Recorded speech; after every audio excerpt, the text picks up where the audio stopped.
श्री स्वामी समर्थ. नमस्कार. मी जसं कालच एक रील पोस्ट केली की मला लाईव्ह सेशन्स कंडक्ट करता येत नाहीयेत. दोन महत्वाची खरी माझी लाईव्ह सेशन्स आहेत पाईपलाईनमध्ये. बऱ्याच साऱ्या लोकांनी मला हेही सांगितलं की तुम्ही व्हिडिओ रेकॉर्डिंग करा, पण तो पण एकदा प्रयोग मागे केला होता की व्हिडिओ रेकॉर्डिंग करायचं, पण ऍक्च्युली समजा फॉर एक्झाम्पल 15 मिनिटं झालं ते, तर त्याच्यातली 10 मिनिटंच अपलोड होतात, असं काहीतरी होतंय. काय एक्झॅक्टली प्रॉब्लेम झालाय मला माहिती नाही, पण प्रॉब्लेम मी काल सबमिट केलेला आहे. पण ही दोन महत्वाची माझी लाईव्ह सेशन्स राहिलेली आहेत. दॅट इज एरी सायन्स बद्दल. दॅट इज 3, 7 अँड 11, म्हणजेच मिथुन, तूळ आणि कुंभ या राशीबद्दल मला बोलायचं आहे. आणि 2024 बद्दल खूप लोकांना उत्सुकता आहे, कसं असणार आहे साल. एक लक्षात घ्या, मी मगाशी एक रील पण पोस्ट केलेली आहे. 2024 ही त्या लोकांसाठी चांगलं जाणार आहे की ज्यांचा भरोसा स्वतःच्या मनगटावर आहे, स्वतःच्या मेहनतीवर आहे. कारण शनी महाराजांची जर दशा असेल किंवा शनी महाराजांचं जर तुमच्या लाईफवर खूप सारा इन्फ्लुएन्स असेल तर लखनी काही मिळेल हा विषय तुम्ही सोडूनच द्या.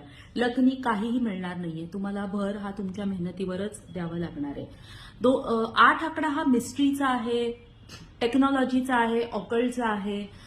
खूप सारे रिसर्च व्हायचं आहे. खूप सारे जे काही स्कॅम्स आहेत किंवा फ्रॉड्स आहेत ते अचानक लोकांच्या नजरेसमोर येणं, तिथे उघड होणं, असं हे साल असणार आहे. हे साल बरेच सारे ऍस्ट्रॉलॉजर्स करतायत की 1 आकड्यासाठी चांगलं नाही का 2 आकड्यासाठी उत्तम आहे वगैरे वगैरे. एक लक्षात घ्या, आपली पत्रिका कशी आहे, त्याची स्ट्रेंथ कशी आहे, त्यानुसार कुठलंही साल जातं बघा. हे माझं नेहमी म्हणणं आहे.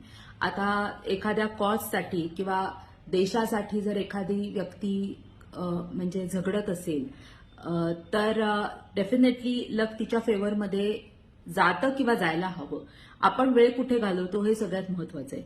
आता बघा, दुर्दैवाने काल एक न्यूज आली की आपले 5 जवान शहीद झाले. म्हणजे त्या न्यूज डेफिनेटली ही जी मोठी मोठी मीडिया हाऊसेस आहेत ते कव्हर करतातच आहेत, पण फेसबुक, इंस्टाग्राम या लोकांनी त्याच्यावर काही म्हणजे त्याची काही दखल तरी घेतली का? दखल कशाची घेतात? पियुष रानडेंचं 3रं लग्न आहे, मग सुरुची याडारकरांनी असं दुसरं लग्न झालेल्या व्यक्तीशी 3रं लग्न कसं केलं? या न्यूज असू शकतात का? 2024ला आम्ही कसं वागावं असं खूप सारे लोक विचारत असतात आम्हाला, म्हणजे प्रत्येक ऍस्ट्रॉलॉजरलाच विचारत असतील कदाचित. तर तुम्ही तुमचा वेळ कुठे घालवताय हे लक्षात घ्या. कसं असतं, बरेचदा लोक म्हणतात की तुम्ही लोकांची नावं घेऊ नका, पण सॉरी, मी पॉलिटिकली करेक्ट नाही राहू शकत. माझं एकच म्हणणं असतं की समजा आता उदाहरणार्थ कोणाविरुद्ध मला रिट पिटिशन दाखल करायचं असेल तर डेफिनेटली त्या व्यक्तीचं नाव मेन्शन करणं तर गरजेचंच आहे ना. तर मग अशी नावं घ्यायला काय हरकत आहे, कारण हा फालतूपणा आहे तर आहे.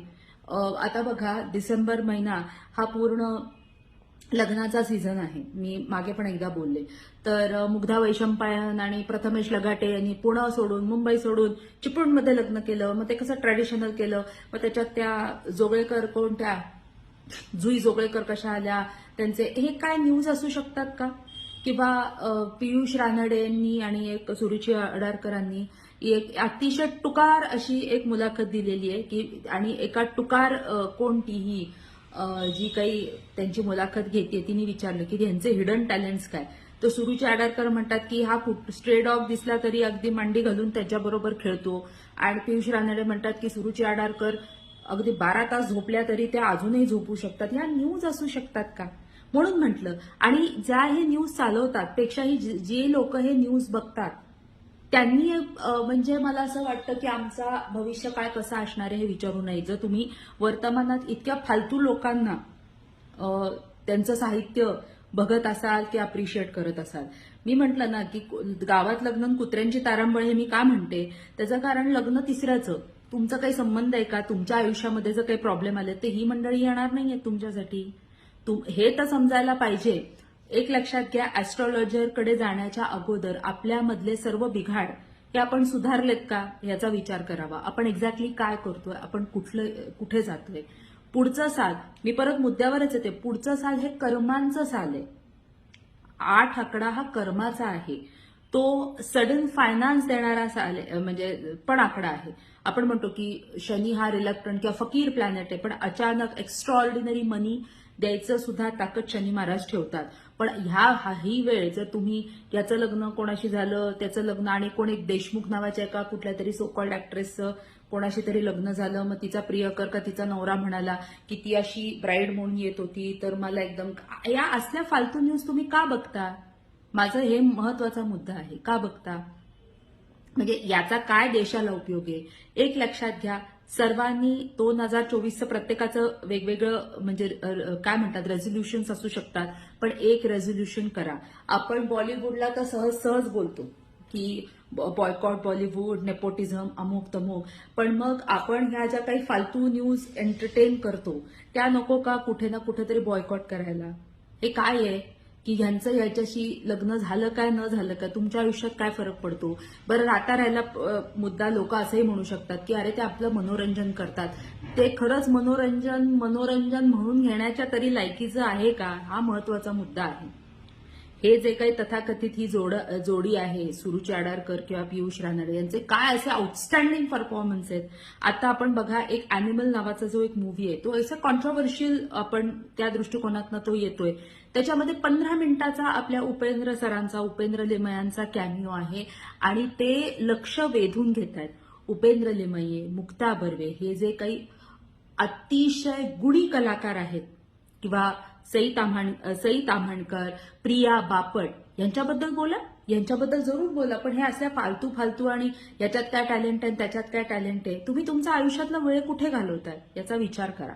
मी ज्या वेळेला कमेंट्स करते की यांना ऑस्कर देऊन टाका, तेव्हा लोक मला बोलतात, म्हणजे किती निर्बुद्ध लोक आहेत बघा, की मी काय सांगायचा प्रयत्न करतेय की तुम्ही वेळ कुठे घालवताय.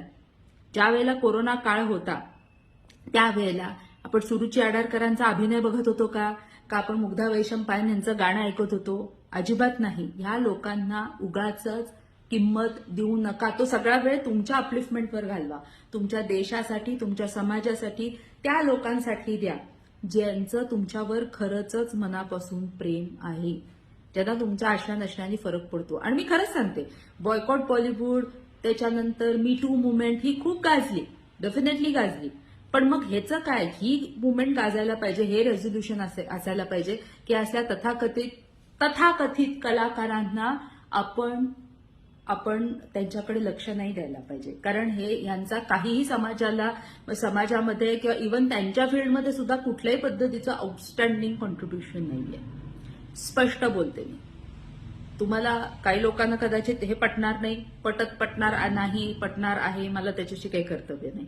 मी माझं मत सांगितलं, कारण 8 आकड्याचे ज्या एनर्जीज असतात या प्रॅक्टिकल एनर्जीज असतात. रिसर्चमध्ये, त्याच्यानंतर टेक्निकल वर्ल्डमध्ये, जसं मी तुम्हाला सांगितलं होतं की 2023 हे एअरस्पेस टेक्नॉलॉजीसाठी उत्तम असणार आहे, खूप सारे भारतासाठी छान असणार आहे. तसंच ऑपेल्ड सायन्स, रिसर्च याच्यासाठी उत्तम साल आहे 2024. रिसर्च म्हणजे फक्त आपला अभ्यास करणं सुद्धा एक पद्धतीचा रिसर्च आहे. आपण काय करतोय, आपण दिवसभरातला वेळ कुठे घालवतोय, कोणावर तो खर्ची करतोय, खरंच ह्या लोकांची लायकी आहे का? लायकीच असा मी शब्द वापरेन की तुमच्या 2 मिनिटाची ग्लान्स सुद्धा ते डिझर्व्ह करतात का? हे जे लोक सांगतात की ह्या कपलनी कमी पैशात लग्न केलं, थाटामाटात केलं नाही, असे खूप जण करतात. तुम्ही लग्न केलं त्याच्यात काय विशेष केलं का? भारताच्या इकॉनॉमीमध्ये, भारताच्या किंवा सोशल स्ट्रक्चरमुळे किंवा एखाद्या भारताचा किंवा एखाद्या समाजाचा खूप मोठा प्रश्न सोडवलात का तुम्ही? म्हणून सांगते की बाकी तुमची वैयक्तिक रेझोल्युशन्स काय आहेत, काय नाही आहेत, हा तुमचा चॉईस असू शकतो. पण डेफिनेटली मी आवाहन करीन की ही जी काही तथाकथित फालतू म्हणजे जे कपल्स आहेत किंवा यांच्या फालतू मुलाखती घेणारे जे फालतू अँकर आहेत त्यांना जरूर 2024 पासून बॉयकॉट करा. अतिशय गरज आहे. मी लाईव्ह सेशन्स करायला घेतली. मी जेव्हा नेहमी सांगते की माझा एकच उद्देश होता की जे काही नॉलेज थोडं बहुत माझ्या मॅडमकडनं, माझ्या गुरूंकडनं मी घेऊ शकले त्याचा ऍटलिस्ट 3 लोकांना उपयोग व्हावा. माझ्या लाईव्ह सेशन्समुळे किंवा माझ्या ज्ञानामुळे ऍटलिस्ट 3 लोकांना पॉझिटिव्ह फरक जाणवावा, हा एकमेव उद्देश घेऊन मी लाईव्ह सेशन्स करत होते किंवा इथून पुढे सुद्धा करीन. पण मला आता 2023 संपायलाच आलंय. सो प्लीज कृपा करून मला कमेंट करून मला जरूर सांगा की खरंच माझ्या लाईव्ह सेशन्सनी किंवा माझ्या बोलण्यानी तुमच्या लाईफमध्ये काही पॉझिटिव्हिटी आली का? ही म्हणजे तुमची कमेंट ही माझ्या दृष्टीने एक पोचपावती असेल, एक एक्नॉलेजमेंट असेल की मी खरंच माझ्या बोलण्यानी, माझ्या विचारांनी, माझ्या नॉलेजनी तुमच्या लाईफमध्ये थोडं बहुत मी काही चांगलं तुमच्या लाईफमध्ये कॉन्ट्रीब्यूट करू शकले. हे अर्थात तुम्ही कमेंट्स केल्यात तरच मला कळू शकेल. माझं बोलणं बऱ्याच लोकांना हार्श वाटू शकतं, पण इलाज नाहीये त्याला. खरंच इलाज नाही, कारण हे खूप अति होतंय. हे खूप अति होतंय की आपले पर्सनल मुवमेंट्स पब्लिकली शेअर करणं आणि उगाचच आपली कुठल्याही पद्धतीची योग्यता नसलेल्या लोकांच्या मुलाखती घेणं आणि ते काहीतरी फालतू काहीतरी वागणं हे आता असह्य झालंय. सो मी बोलले, नावं घेऊन बोललेली आहे, मला काही त्यांनी फरक नाही पडत, पण माझे विचार मी तुम्हाला स्ट्रेट अवे तुमच्यासमोर मांडले. ते तुम्हाला कसे वाटले प्लीज मला कमेंट करून सांगा. Thank you so very much.